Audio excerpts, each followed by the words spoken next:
ఓం శ్రీ గురుభ్యో నమ. గం గణాధిపతయే నమ. శ్రీమాత్రే నమ. ఈరోజు మనము ఈ యొక్క 2026 ఏప్రిల్ 2వ పక్షమైనటువంటి అంటే 16 నుండి 30 వరకు కూడా 30-31 వరకు జరుగు పక్ష ఫలాలను తెలుసుకోబోతున్నాం. ద్వాదశ రాశులకి గోచారం తీసుకున్నట్లయితే రవి శుక్రులు వచ్చేసి మేషరాశిలో ఉన్నారు.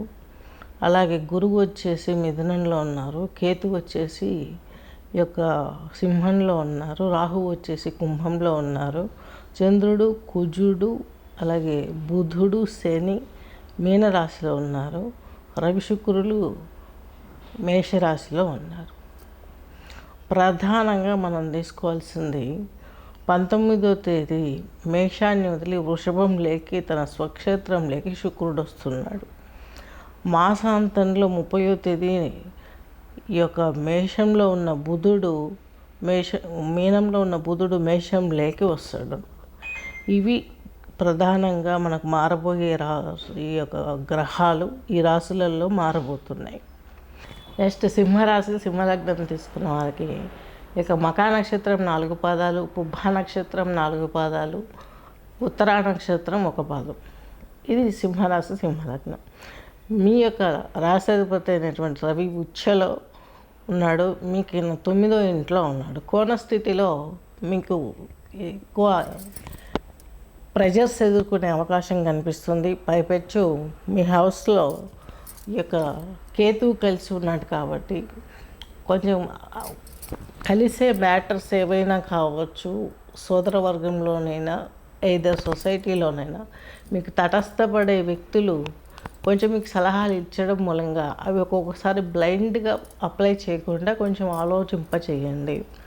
నెక్స్ట్ ఎడ్యుకేషన్ తీసుకున్నట్లయితే 9th హౌస్లో రవి ఉన్నతంలో ఉన్నారు కాబట్టి మీరు ఏవైనా ఐఏఎస్, ఐపీఎస్ ఇలా ఏమైనా పెద్ద పెద్ద డిగ్రీస్ అచీవ్మెంట్స్ చేసుకోవాలనుకున్నా, మాస్టర్స్ చేయాలన్నా చక్కని గైడ్లైన్స్ దొరకడం కోసం మీరు ఆశ్రయించాల్సింది ఈ యొక్క సూర్యాష్టకం అని ఉంటుంది.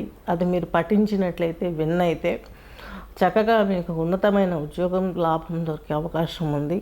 వివాహాది శుభకార్యాలు కలగడానికి, పెళ్ళి కావాల్సిన పిల్లలకు రవితో శుక్రుడు కలిసి ఉన్నాడు కాబట్టి శుక్రుడు వచ్చేసి మీ రాశికి తృతీయ దశమాధిపతి. ఇతను వచ్చేసి 9th హౌస్లో ఉన్నాడు. సో ఇక్కడ కూడా శుక్రుడు మంచి యోగాన్ని ఇస్తాడు. మీరు చేసే ఉద్యోగంలో సక్సెస్ఫుల్ని ఇస్తాడు. ఎలక్ట్రానిక్స్కి సంబంధించినటువంటి వర్క్స్ ఇవన్నీ కూడాను శుభపరంగా అయ్యే అవకాశాలు ఉన్నాయి. తండ్రి గారి ఆరోగ్యం బాగుంటుంది. మీరు ఏదైనా కొత్త ప్లాన్ చేసుకోవటానికి, కొత్త ప్రదేశాలకు వెళ్ళటానికి ప్రయత్నించే వాళ్ళు ఈ సమయం అనేది స్పష్టంగా మనకు కొంచెం ఇబ్బందికరంగా ఉంటుంది. కాబట్టి ప్రయాణం చేసేటప్పుడు ఒకసారి ఇంటి ఇలవేల్పుకు నమస్కరించుకొని ఇంటి ఇలవేల్పుకు మీరు పూజ చేసుకొని స్టార్ట్ అవ్వడం ఎంతో ఉత్తమం. అలాగే ఏ పని మీదైనా వెళ్ళేటప్పుడు కొంచెం ప్రజలు ఆలోచించాలి, ఇదివరకున్న సాంప్రదాయాన్ని ఆలోచించాలి. పెళ్ళి కాని వారికి తల్లిని చెల్లిని అడిగి వెళ్ళేటప్పుడు ఒక గ్లాస్ మంచినీళ్ళు తాగేసి ఒక సెకండ్ కూర్చొని వెళ్ళిపోవాలి. అలాగే వివాహమైనటువంటి వారు భార్య చేత నీళ్లు ఇప్పించుకొని ఒక సెకండ్ కూర్చొని ఇంట్లో చైర్లో బయటికి పని మీదకి వెళ్ళాలి. ఇలా చేసినట్లయితే మీకు సక్సెస్ ఎక్కువయ్యే అవకాశాలు ఉన్నాయి. మీ అనారోగ్యం కూడా తీరిపోయే అవకాశాలు ఉన్నాయి. అప్పులు, రుణ బాధలు ఇవన్నీ కూడాను సింహరాశి, సింహలగ్నం వారికి రాహువు చక్కగా మీ రాశిని తదేక దృష్టితో చూస్తున్నాడు. అలాగే ఈ రాహువు బుధుడు కూడాను మీకు 2వ ఇంటి లాభాధిపతి అయినటువంటి బుధుడు రాహువుతో కలిసినాడు కాబట్టి రాహు ఇచ్చే లక్షణాలు బుధుడు కూడా ఇస్తాడు కాబట్టి మీకు లాభాలు అధికంగా వచ్చే అవకాశాలు స్పష్టంగా గోచరిస్తున్నాయి. ఎందుకంటే బుధ స్థానంలో సింహరాశి, సింహలగ్నం వారికి మీకు పంచమాధిపతి, అష్టమాధిపతి అయినటువంటి గురువు లాభంలో ఉన్నాడు కాబట్టి చక్కగా మీకు మంచి జరుగుతుంది. మధ్య మధ్యలో హెల్త్ ఇష్యూస్ వస్తాయి. థైరాయిడ్ ప్రాబ్లమ్స్ ఉన్నవారు కొంచెం ఫేస్ చేయాల్సిన అవసరం ఉంటుంది కాబట్టి దీనికి సంబంధించి ట్రీట్మెంట్ తీసుకోవడం ఎంతో అవసరం. నెక్స్ట్ రాహు వచ్చేసి మీకు ఈ యొక్క స్కిన్కి సంబంధించినటువంటి బుధునితో కలిసినాడు కాబట్టి బుధుడు స్కిన్కి సంబంధించిన ధాతువు కమాండింగ్ ఉంటుంది కాబట్టి రాహుతో కలిసినప్పుడు అలర్జీస్ వచ్చే అవకాశం ఉంది. ఇవి షార్ట్ పీరియడ్ అనుకోవద్దండి. రాహు వచ్చేసి మీ రాశిని లగ్నాన్ని 1.5 year చూస్తూనే అదే స్థానంలో కుంభరాశిలోనే ఉంటారు కాబట్టి చక్కగా మీరు దీర్ఘకాలికమైనటువంటి చర్మ రోగాలను డాక్టర్ కన్సిడర్లోకి వెళ్ళి కొంచెం మనకు సంబంధించిన ఇంటి వైద్యం కూడా పెద్దవాళ్ళు తెలిసిన వారు ఏదైనా చెప్పేది ఉంటే పాటిస్తే మీకు ఈ సమస్య నుండి కొంచెం తొందరగా కోలుకునే అవకాశం ఉంటుంది. దుర్గా ఆరాధన చేయండి, రాహుదోషం నివృత్తి జరుగుతుంది. బుధునికి విష్ణు సహస్రనామంలో మీరు ఆయనకి సంబంధించినటువంటి శ్లోకాలు 108 ఉంటాయి, 108 ఉంటాయి. ఆ 108లో కూడాను ఒక్కొక్క నక్షత్రానికి ఒక్కొక్క శ్లోకం ఉంటుంది. 4 పాదాలు కలిపితే ఒక నక్షత్రం. ఆ నక్షత్రానికి ఒక్కొక్క పాదానికి ఒక్కొక్క స్తోత్రాలు ఉంటాయి విష్ణు సహస్రనామంలో. అది మీరు చేయగలిగితే, వింటూ ఆ విష్ణువును ఆరాధిస్తూ చక్కగా మనస్సులో శ్వాసను గమనించినట్లయితే మీకు మంచి జరిగే అవకాశం ఉంది. నెక్స్ట్ శని భగవంతుడు అష్టమంలో ఉండడం, మీకు సప్తమాధిపతి పైపెచ్చి 6వ ఇంటాధిపతి, ఉదర సంబంధమైనటువంటి అనారోగ్య సమస్యలు రావటం, అలాగే కొంచెం మలమూత్ర ద్వారాలకు సంబంధించినటువంటి అనారోగ్య సమస్యలు కలగడం సింహరాశి వారికి.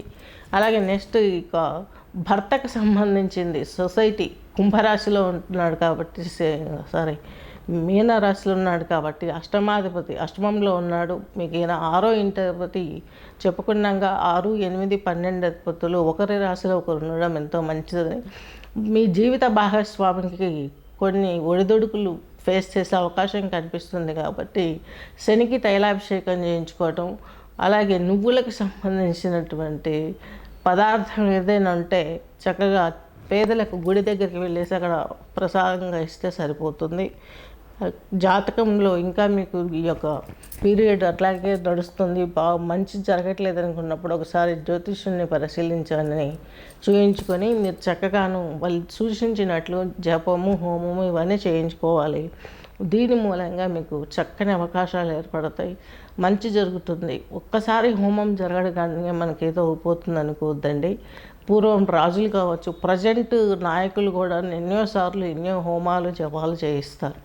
ఎందుకంటే కుండ సైజు పెరిగే కొద్దీ మనం దైవానికి సంబంధించినటువంటి ప్రక్రియలు కూడా ఎక్కువ చేసుకుంటూ ఉండాలి. ఇవి చేసుకున్నట్లయితే చక్కగాను సింహరాశి సింహలగ్నం వారికి మీ యొక్క ప్రాబ్లమ్స్ తీరిపోతాయి. అష్టమంలో ఉన్నటువంటి శని మీ జీవిత భాగస్వామికి ఏ ప్రాబ్లం రాకుండా ఉండాలంటే మీరు ఈ చలివేంద్రం, సమ్మర్ సీజన్ కదా, 2 కుండలు కొనేసి మంచినీళ్ళు పోసి మీ ఇంటి కిందనైనా ఎక్కడైనా ప్లేస్ చూసుకొని పెట్టేస్తే ఎంతోమందికి దాహం తీరుతుంది. తద్మూలకంగా ఆ బ్లెస్సింగ్స్ మీ పసుపు కుంకుమల్ని కాపాడుతుంది. సింహరాశిలో ఉన్నటువంటి ఈ యొక్క శనికి రెమెడీ ఇదే చక్కగా పనిచేస్తుంది. రాహు అనేవాడు మీరు క్షేత్రాన్ని చూస్తున్నాడు కాబట్టి కొంచెం భూత పిశాచ భయాలు మీకు కళ్ళల్లో రావడం, తద్మూలకంగా మీరు మానసికంగా వీక్ అవ్వడం జరుగుతుంది. దాని నుంచి బయటపడాలంటే దుర్గా స్తోత్రం ఖచ్చితంగా పారాయణ చేయాలి. దేవీ ఖడ్గమాల స్తోత్రం కూడా పారాయణ చేయాల్సిన అవసరం ఎంతో ఉంది.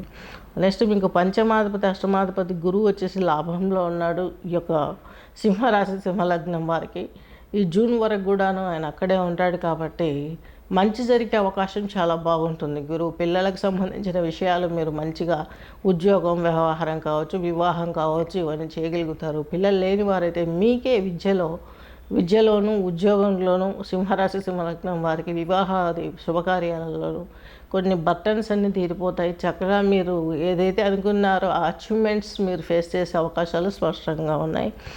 కుజుడు మీకు అష్టమంలో ఉన్నాడు కాబట్టి కుజదోషం ఫేస్ చేయాల్సి వస్తుంది.